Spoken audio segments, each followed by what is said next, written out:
يا ساكنا في الروح. لا حول ولا قوة الا باللہ العلی العظیم. اعوذ باللہ من الشیطان الرجیم. بسم اللہ الرحمن الرحیم. السلام علیکم ورحمۃ اللہ وبرکاتہ. مومنین، جیسا کہ ہم اپنی ویڈیو میں امام حسین علیہ السلام کا راہ سفر بیان کر رہے ہیں کہ مجھ سے جو یہاں کربلا مقدسہ میں رہ کے جو مومنین کی خدمت ہو سک رہی ہے، میں یہاں سے بیٹھ کے آپ تمام مومنین کی خدمت کر رہا ہوں.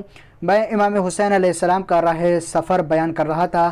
آج ہم امام حسین علیہ السلام کا 16 ذیلحج کا راہ سفر بیان کرنے والے ہیں کہ امام حسین علیہ السلام 16 ذیلحج آپ کہاں پہنچے.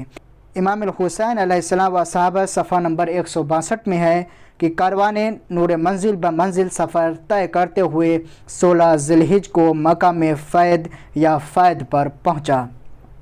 یہ مکہ اور کوفہ کے بالکل درمیان میں واقع ہے.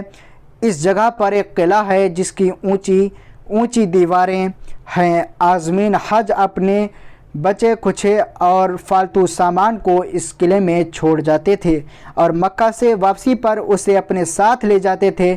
یہاں کے باشندے سارا سال گھاس چارہ اکٹھا کیا کرتے تھے اور موسم حج میں عازمین حج اور حجاج کو ان سواریوں کے لیے فروخت کیا کرتے تھے. امام حسین علیہ السلام 16 ذیلحج کو اس مقام کے اوپر پہنچے. اور مومنین، آپ کا وقت زیادہ ضائع نہ کرتے ہوئے ہم 17 ذیلحج کو بھی بیان کر دیتے ہیں کہ 17 ذیلحج کو امام حسین علیہ السلام کہاں پہنچے.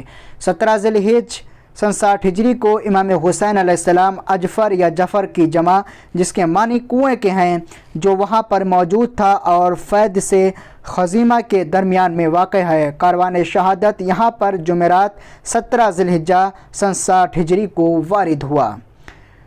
ارشاد مفید جلد نمبر 71 صفحہ نمبر 204 میں ہے کہ یہاں پر آپ سے عبداللہ بن متی نے ملاقات کی، اس لیے کہ اس نے سنا کہ فرزند رسول عراق جا رہے ہیں. عرض کرنے لگا، یبنا رسول اللہ، میرے ماں باپ آپ کے اوپر قربان ہوں، خدا کے لیے پیغمبر اسلام کے اور عربوں میں قریش کے احترام کی پاسداری کریں.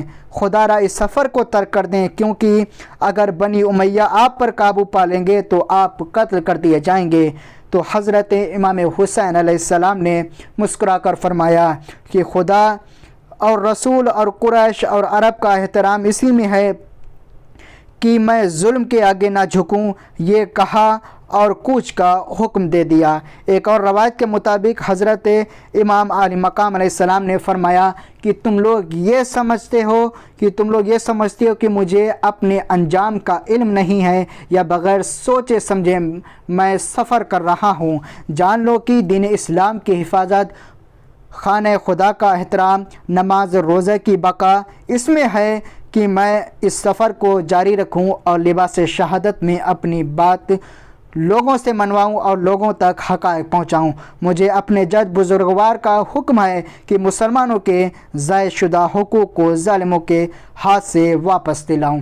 تو مومنین، امام حسین علیہ السلام 17 ذیلحج کو اس مقام کے اوپر پہنچے تھے. مومنین، آپ تمام مومنین سے گزارش ہے کہ میری اس ویڈیو کو دوسرے مومنین کو ضرور شیئر کریں تاکہ وہ لوگ بھی امام حسین علیہ السلام کے راہ سفر سے آشنا ہو سکیں. فقط والسلام ورحمۃ اللہ وبرکاتہ.